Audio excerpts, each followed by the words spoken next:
რაც არ უნდა იყოს ჩვენს მიერ შექმნილი ან ჩვენს ხელთ არსებული გასაყიდი პროდუქტი, აუცილებლად ვდგებით კითხვის წინაშე, რამდენად უნდა გავყიდო. და ამ კითხვას აქვს ძალიან მარტივი პასუხი და პასუხი ჟღერს ესე, რამდენადაც გინდა. ჩავიდეთ სიღრმეში უყურე. როდესაც ამ კითხვას სვამ ლიტერატურაში ნახავ, რომ იცი რა, სამჯერ ძვირად უნდა გაყიდო თვითღირებულებაზე, ნახავ ვერსიას, რომ ბაზრის მოთხოვნაც გააჩნია, ნახავ რჩევას, რომ 20%-ით მეტად უნდა გაყიდო და მოკლედ მილიონი ვერსია არსებობს და სინამდვილე არის მართლა ის, შენ რამდენი გინდა ფული, მიზანი რა გაქვს, ფინანსური მიზანი რა გაქვს მომდევნო 6 თვეში სიტყვაზე, მომდევნო 1 წელიწადში, მომდევნო თვეში ფინანსური მიზანი რა გაქვს. თუ შენი ფინანსური მიზანი არის მაგალითად 100,000 ლარი, უკვე გასაგებია საითაც მიდიხარ, იმიტომ რომ თუ ჯერ არ იცი საით მიდიხარ, მიზანი რა გაქვს თუ არ იცი, რა მნიშვნელობა აქვს, ეხლა სად ხარ, რა მნიშვნელობა აქვს, რა ტრანსპორტში ზიხარ, თუ არ გაქვს გადაწყვეტილი სად მიდიხარ. ამიტომ ჯერ უნდა განსაზღვრო, სად მიდიხარ, რა ტრანსპორტით აპირებ ამ ფინანსური მიზნის მიღწევას, მაგალითად, შენი მიზანი არის 100,000 ლარი. 100,000 ლარი თუ არის ჩემი ფინანსური მიზანი, რა პროდუქტი მაქვს ისეთი, რომელიც რაც შეიძლება ძვირად გაიყიდოს, ან ბაზრის მოთხოვნიდან გამომდინარე, ან ტრენდიდან გამომდინარე, ან ტენდენციიდან გამომდინარე, რამდენად შეიძლება გაიყიდოს. შეიძლება გაქვს პროდუქტი, რომელიც შეიძლება გაიყიდოს 100 ლარად. გასაგებია, თუ ეს არის ტრანსპორტი, რომლითაც მე შემიძლია 100,000-მდე მივიდე, ესე იგი მჭირდება 1000 გაყიდვა. 1000 გაყიდვა, რომ განვახორციელო, რამდენი პრეზენტაცია, რამდენი შეთავაზება უნდა გავაკეთო და მოკლედ ესე ხდება და ანგარიშება. რატო გიყვები ამას? მე მახსოვს, როცა გაზის დეტექტორები ჩამოვიტანე პირველმა საქართველოში, ეს იყო პირველ ან მეორე კურსზე ვიყავი. ბავშვობიდან მინდოდა რაღაცა აპარატის გამოგონება. ბევრმა არის რაღაცები მაქვს გამოგონებული, ისეთი რა, წვრილმანი ზოგიერთი, დაპატენტებული ზოგიერთი, არა, ზოგიერთი დაკონსერვებული, მაგრამ მინდოდა რომ ეს ბავშვობიდან მაწუხებდა ის ფაქტი, რომ ვიღაცები ტელევიზორი გადმოსცემდა, რომ ვიღაცა აფეთქდა, ვიღაცა გაიგუდა, ვიღაცა არ ვიცი რაღაცა სახლი დაეწვა და მიზეზი ხშირად მესმოდა იყო ის, რომ გაზის გაჟონვამ გამოიწვია ეს ყველაფერი და ვფიქრობდი, რომ გავიზრდები მეთქი გპ-ში მივალ მეთქი, იმიტომ რომ მახსოვს რომ მამიდა ჩემთან ატმორი დამხვდა ერთხელ და ეს მეთქი რა არის რა, იმიტომ დასავლეთში ატმორი არ იყო ხოჩი, თბილისში დამხვდა, ბავშვი ვარ თან რაღაცა 8-10 წლის და ეს რა არის მეთქი, გპ-ის ატმორიაო და გპ-ი ბავშვობიდან მეგონა რაღაცა ნასას დონის რაღაცა მეგონა, რომ მეთქი გპ-ში შეგიძლია მიხვიდე და რაღაცები ააწყობინო, შენ ოღონდ იდეა გქონდეს და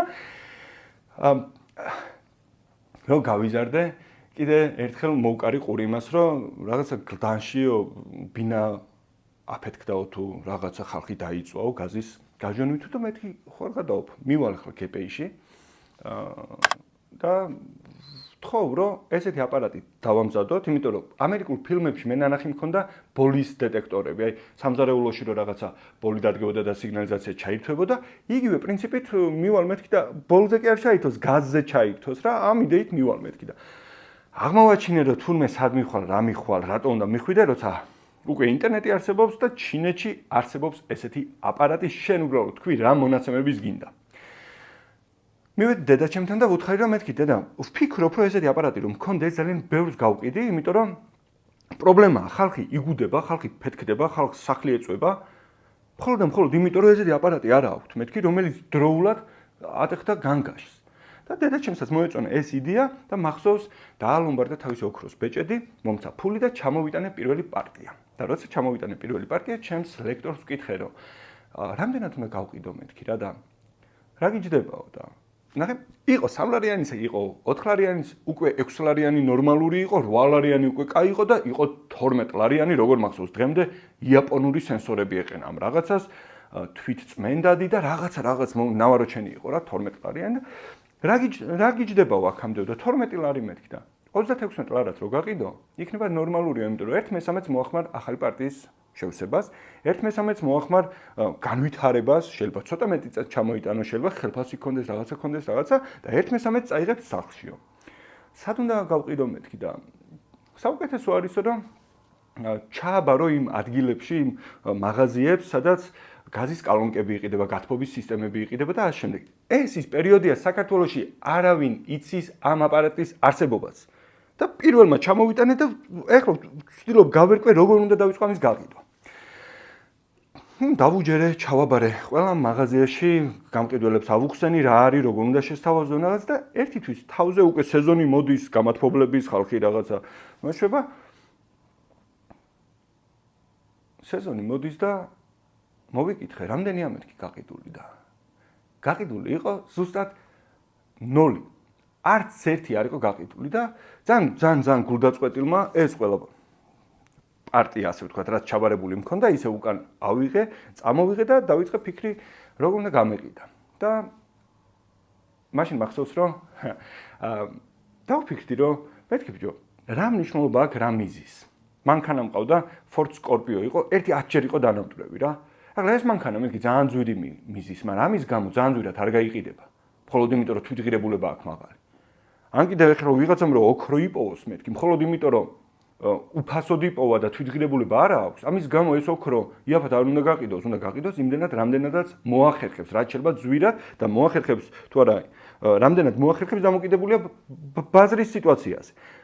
შესაბამისად, როცა ვყიდი რაღაცა პროდუქტს, რა მნიშვნელობა აქვს თვითღირებულებას, როცა უნდა გავყიდო, ამ მნიშვნელობა აქვს იმ საბოლოო შედეგს, რომელსაც ამ პროდუქტიდან მომხმარებელი მიიღებს. ანუ ღირებულებას, არა თვითღირებულებას, არამედ მომხმარებლისთვის რა ღირებულებასაც ატარებს. შესაბამისად, თუ მაქვს აპარატი, რომელსაც შეუძლია სიცოცხლის გადარჩენა, რატომ უნდა გავყიდო 36 ლარად და რატომ უნდა გავყიდო 360 ლარად?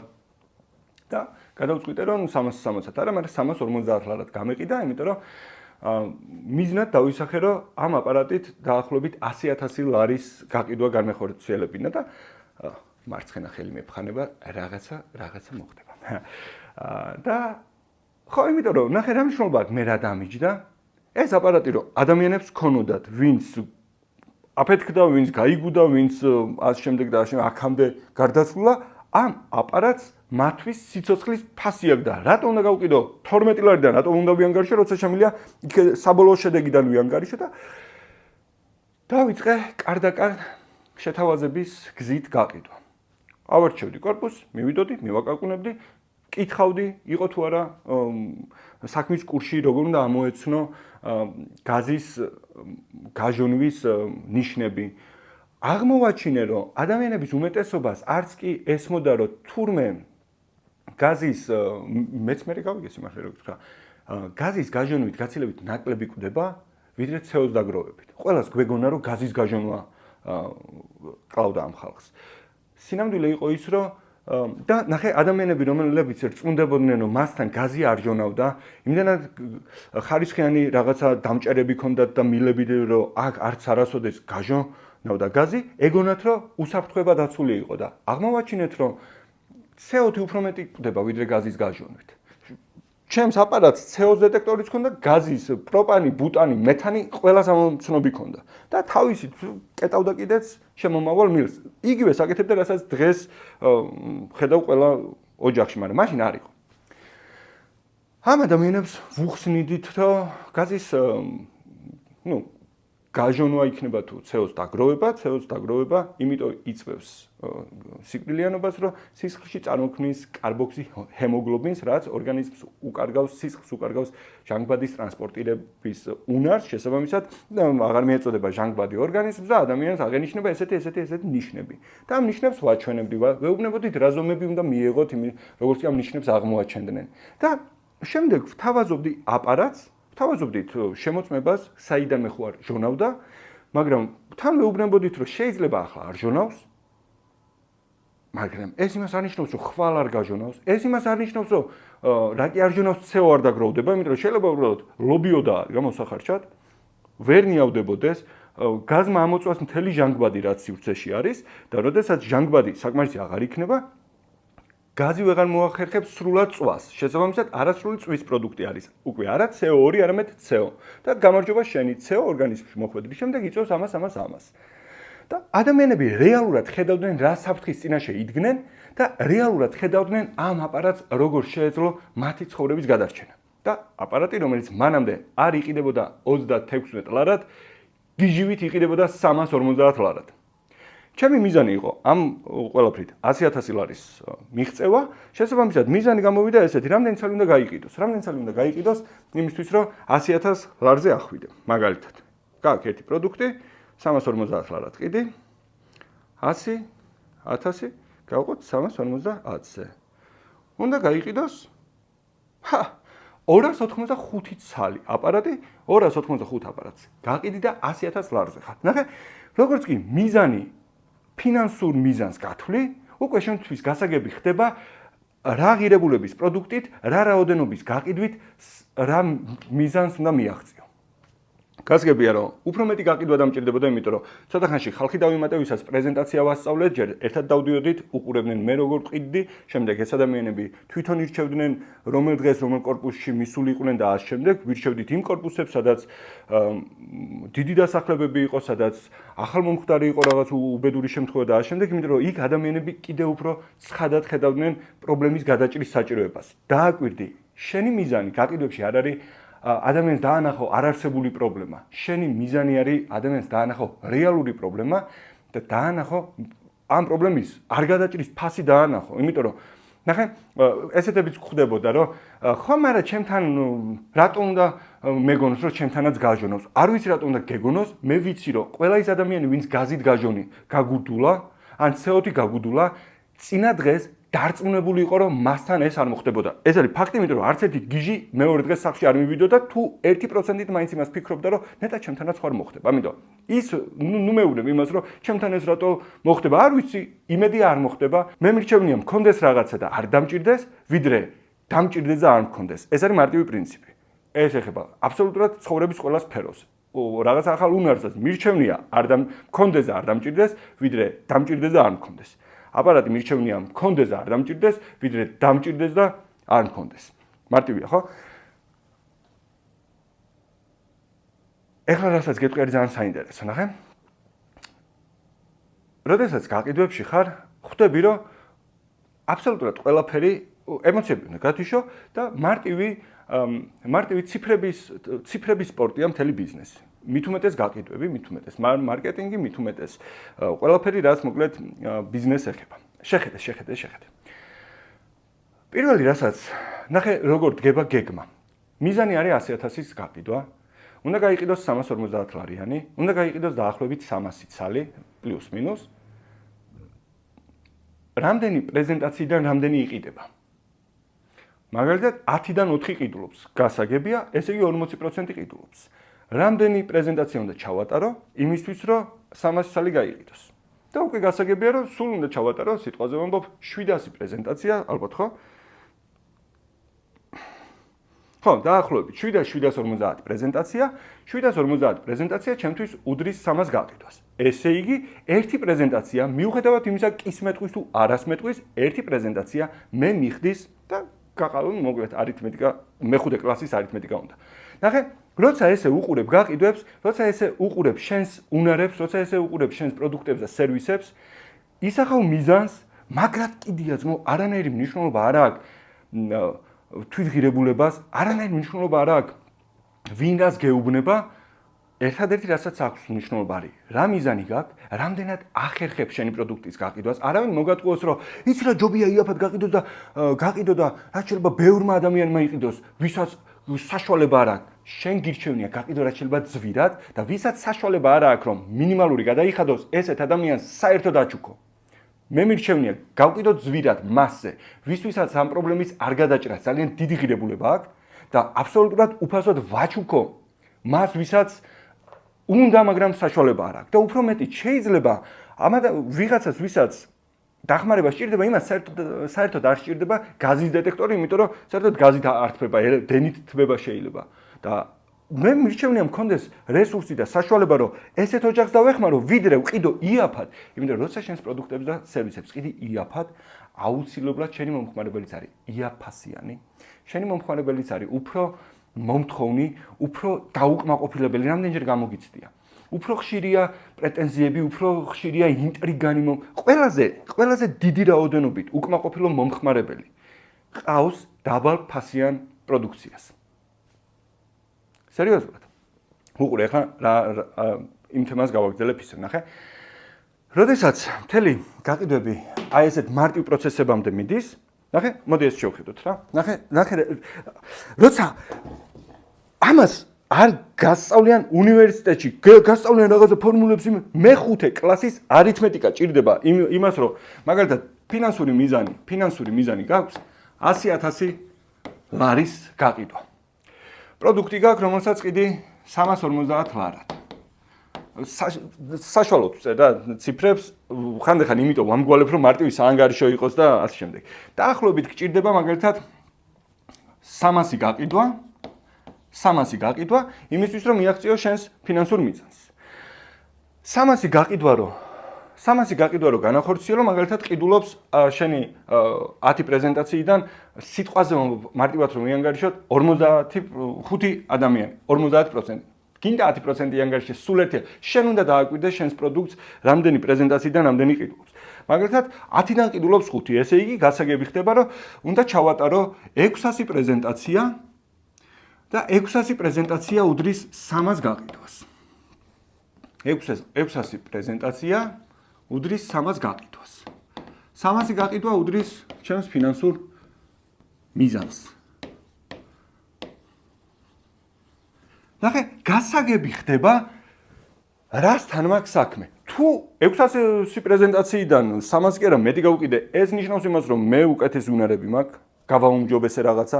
თუ ვერ ვყიდი, ესე იგი შეიძლება ფასი იყოს დასაკორექტირებელი, მაგრამ ყოველ შემთხვევაში იმას მაინც დაინახავ, რასთან გაქვს საქმე.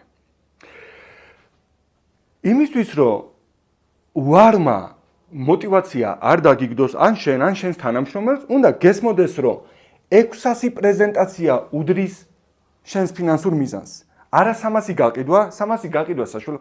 600 პრეზენტაცია და 300 გაყიდვა ერთი და იგივე მონაცემია და იგივე მონაცემია რაც შენი ფინანსური მიზანი.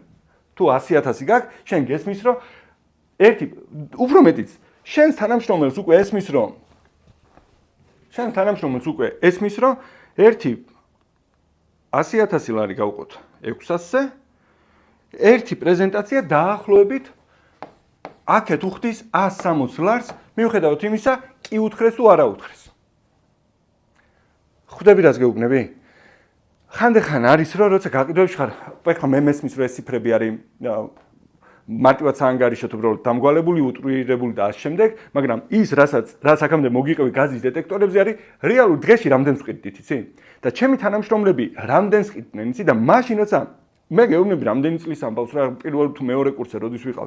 მაშინ ჩემს თანამშრომელს დღეში როცა უნდა და მაშინ მუშაობდა, მაგრამ ღებულობდა შემოსავალს მხოლოდ და მხოლოდ გაყიდვიდან, დღეში ზოგს გამოსდიოდა 150 ლარი, ზოგს 200, ზოგს 250, მაგრამ იმისთვის რომ мотивация არ დავარდნოდათ, ესმოდათ რომ მათთვის ფული მოქონდა როგორც კის, ისე არას.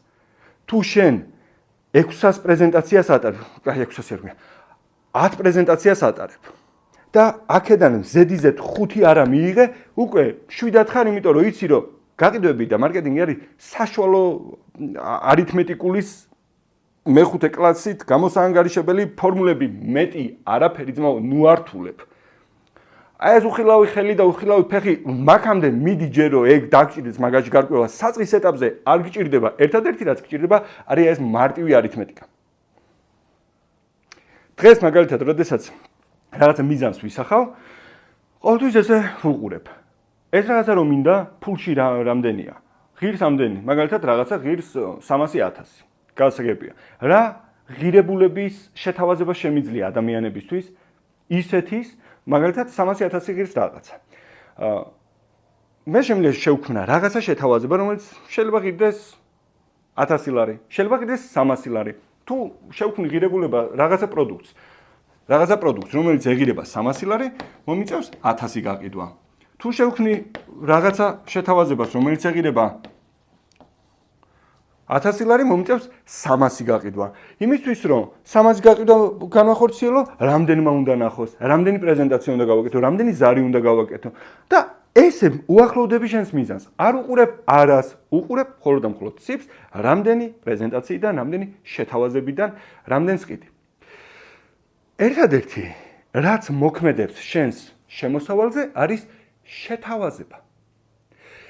კაი გამყიდველი და კაი ბიზნესმენი არ არის მაინც ის ტიპი, ვისაც ვარს არ ეუბნებიან.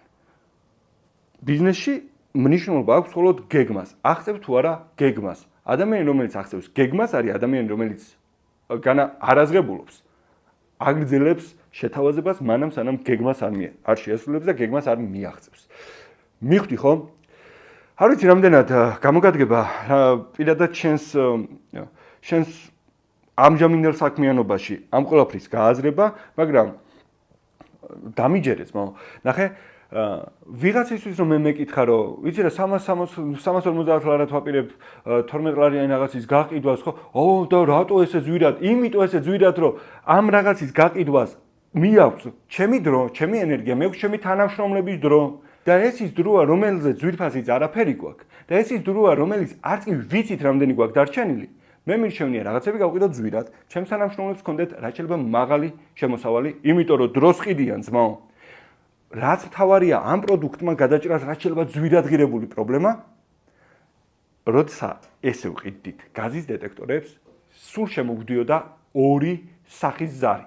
პირველი იყო მადლიერების, რომ თქვენ არიცით როგორ გადაგვარჩინა, თქვენ არიცით რომ დროულად ჩაირთო, თქვენ არიცით რომ ესე იყო, ისე იყო და მეორე კიდე გვინდა შობლების ოჯახისთვის, კიდე გვინდა შვილების ოჯახისთვის, კიდე გვინდა სხვა ბინისთვის, კიდე გვინდა სხვა ოთახისთვის და ამ შემდეგ.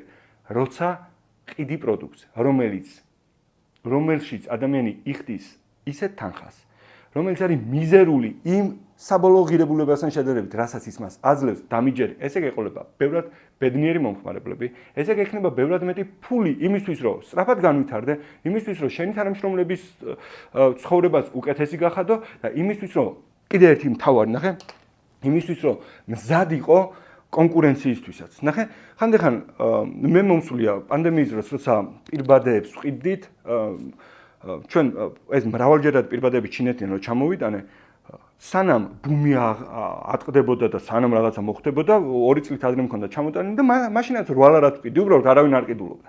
ღორის გრიპი დაემთხვა და ცოტათი გაფაჩუნდა, მაგრამ მნიშვნელოვნად არავინ არ ყიდულობდა და როცა პანდემია დაემთხვა, დიდი შეცდომა რაც დავუშვი იყო ის, რომ ისევ გავაგზელე 8 ლარად გაყიდვა. ვითომ ვინ ამუსე, რომ მეთქი თუ აქამდე 8 ლარად ვყიდით, ეხლა ხო არ გავაძვირებთ. კი, უნივერსიტეტში ვიღაცებს ნათქვამი ჰქონდათ, რომ მოთხოვნა განსაზღვრავს ფასს და შემდეგ, მაგრამ ნორმალურად არავის ჰქონდა ახსნილი, რომ როცა ხედავ, რომ რიგი გიდგას 5-ვე ობიექტზე, სადაც პირბადეებს ყიდი, რიგი გიდგას 10:30-დან 10 საათზე რომ ობიექტებს გახსნი 12:30-ზე ერთი ცალიც კი აღარ გაქვს და ხალხი უკან მიდის გულდაწყვეტილი და ისინი ვისაც არ გაუძვირე და ვისაც მიყიდე მობრუნდნენ და იგივე რიგში შენს პირბადეებს ყიდიან 20-25 ლარად და შენ არ აზვირებ ხარ გიჟი და შემდეგ როცა უკვე ვიღაცა ხედავს რომ რაღაცა პროდუქტზე ესეთი ბუმია აუცილებლად ინდომებს რომ თვითონაც გააკეთოს იგივე და უკვე იმის გამო რომ ის მომენტი არ გამოიყენეს სწორად კონკურენტულ სიტუაციაში რო აღმოჩნდები გაკიდე უფრო ნაკლები რესურსი აბა გაგვეყიდა 25 ლარად იმიტომ რომ სინამდვილეში პირბადეებს ხო არ ვყიდით სინამდვილეში ვყიდით სააშოს ადამიანები გარეთ ვერ გადიოდნენ პირბადის გარეშე კომპანიები ვერ იხსნებოდნენ პირბადის გარეშე დიდი კომპანიები პლანტა მარნეული ნიკორა ვერ იხსნებოდნენ პირბადის გარეშე და პირბადე გქონდა მხოლოდ მე მქონდა საქართველოში პირბადე რაღაცა 3 კვირის მანძილზე და მე გიჟივით გავაგზელე 8 ლარად გაყიდვა მაშინ როცა უნდა ამდგარიყავი და გაგიყიდა 25 ლარად ეხლა ვიღაცა იტყვის რომ რა ნამუსია 25 ლარად გაყიდვა გინდა უცებ აგიხსნა ნახე ბათუმში ჩემთან არის ერთი მაღაზია კი არა, ნოტარიუსია და ნოტარიუსის ქვემოთ არის რაღაცა ესეთი მაღაზია, რომ შეხედავ იფიქრებ, რომ აქ ქსეროქსი უეჭველი იქნებაო, მაგრამ რომ მიხვალ ფანჯარასთან დიდზე აწერია, რომ ქსეროქსი არ გვაქვს არა. და ეს იმიტომ დააწერეს, რომ ნოტარიუსში ტიპი დგას რიგში 2 საათი, 3 საათი, მე იქ აღმოაჩინა, რომ ქსეროქსი ჭირდება და იქვე იკითხა, რომ თქვენთან ქსეროქსი ხო არავა და ის ტიპები ისე დაიღარნენ, რომ დააწერეს, რომ ჩვენთან ქსეროქსი არ არის. იქ მყოფ ადამიანებს ყოველთვის აქვთ ესეთი კითხვა რომ ბიჭო რატო არ არის აი ოღონდ ეხლა აქ ქსეროქსი იყოს და თუ გინდა 5 ლარი ღირდეს ერთი გვერდი ძმაო ღირს იმიტომ რომ ეხლა რიგიდან უნდა ამოვარდე უნდა წავიდე სადღაც ვაქსეროქსი მე ისე უნდა მოვიდე აი ნეტა 5 კი არა 25 ლარი ღირდეს და ოღონდ აქ ქსეროქსი იყოს ხო მეთანხმები რომ ჯობია ეხლა წარმოიდგინე ვიღაც ადამიანი ამას მიხვდება და იქ გააკეთებს ქსეროქსს იმიტომ რომ ესეთი დიდი მოთხოვნაა და ერთი გვერდის დაქსეროქსებას დაადებს არა 15-ს, არამედ დაადებს 5 ლარს.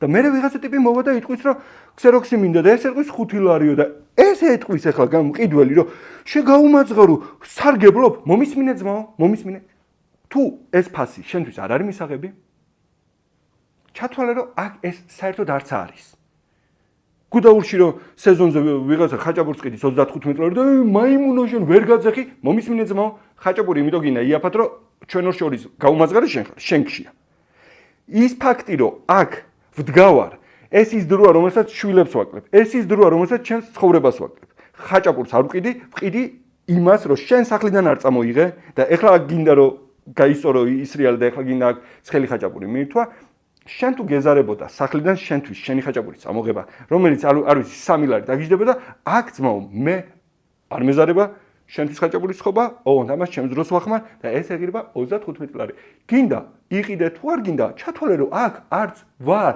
რა პრობლემაა პრობლემა არის მხოლოდ იმ ადამიანებისთვის ვიზეც ამ სისტემამ მოასწრო მომხმარებლის საოპერაციო სისტემის ჩანერგვა ტვინში იქნება ეს განათლების სისტემა იქნება ეს სხვადასხვა ოღონდ ნახე განათლების სისტემა არა მხოლოდ უმაღლესში დაწყებული ბაღიდან გაგრძელებული სკოლით გაგრძელებული კოლეჯით და დამთავრებული უმაღლესით თუ შენ ხედავ რომ რაღაცა პროდუქტი აი გაიგე მაგალითად რომ გუდაურში ხაჭაპური ღირს 45 ლარი სიტყვაზე რა და დამპლები ეგენი იმიტომ რომ შენ ავტომატურად შენი თავი წარმოგიდგენია მომხმარებლის მხრიდან აბა წარმოიდგინე რომ შენ ხარ ის ტიპი რომელიც იქ 45 ლარად ყიდის დღის ბოლოს სახლში მეაქვს 4500 ლარი სიტყვაზე ვამბობ ხარ მშობელი რომლის შვილსაც არაფერი აკლია ხარ მშობელი რომელიც მთელ წელს ოჯახთან ერთად ატარებს ხარ მშობელი რომელიც ხარ ადამიანი რომელსაც არ ეშინია ოჯახის წევრის ცუდად გახდომის იმიტომ რომ იცის სად რა როგორ გაგიდოს იმისთვის რომ ოჯახი უზრუნველყოფილი ყავდეს ავად გახდა რაღაცა დაჭირდა ნათესავთან მოვიდა და დახმარებას თხოვა ამან უთხრა რომ მე ძმაო სეზონზე 450,000 ამოვაგდე შემიძლია თავისუფლად დაგეხმარო აბა ამ ხარეს წარმოიდგინე შენი თავი და თუ არ წარმოგიდგენია კითხვა მაინც დასვის სწორად როგორ გავხდე ადამიანი რომელიც თავს ყოველთვის ამ ხარეს წარმოიდგენს იმიტომ რომ სამყაროში არ არსებობს სიძვირე არ არსებობს აი როცა რაღაცის ფას გაიგებ და იტყვი რომ ძვირია სინამდვილეში ამაში გულისხმობ იმას რომ შენ არ გაქვს საკმარისი ფული ამის საყიდად ძვირი კი არ არის შენ არ გაქვს საკმარისი რესურსი ამის საყიდად თორე შენ იყო მულტიმილიონერი და გუდაურში სრიალის დროს ვიღაცამ აი ძალიან დაიღალე და ძალიან გშია და ვიღაცამ ცხელი იმერულია ეს ამოწელა ყველი რო იწელება და აი უყურებდა გინდა და მილიარდერი ხარ წარმოიდგინე და გეუბნება რომ 45 ლარი ღირს ჩაისაც დაუტოვებ ალბათ 100 ლარს და ხურდას არ გამოვართმევ რატო იმიტომ რომ შენთვის ძვირი არ არის რატო არ არის შენთვის ძვირი იმიტომ რომ ფული გაქვს სინამდვილეში არანაირი პროდუქტი არ ძვირი არ არის არც იაფი არ არის ძვირად აღვიქვამთ თუ არა დამოკიდებული იმაზე ჩვენ რა რესურსები გვაქვს შესაბამისად თუ ამ ცხოვრებაში რაღაცები შენთვის არის ძვირი მხოლოდ და მხოლოდ იმიტომ რომ შენ ამ წუთას შენს რესურსებს ვერ ყიდი ძვირად და შესაბამისად ეს ქმნის კონტრასტს რომ მოკლედ მიხვდი შევხვდებით შემდეგ ვიდეოზე თუ ჩემი ძველი ვიდეოები წინა ვიდეოები არ გინახავს აუცილებლად გადააავლე თვალე იმიტომ რომ ჩემს გვერდზე ვერ ნახავ სტანდარტულ ინფორმაციას ნახავ მხოლოდ იმას რომელსაც რეალურად შეუძლია შენი ცხოვრების გაუმჯობესება დაცხე ძმაო დაცხე შევხვდებით შემდეგ ვიდეოებზე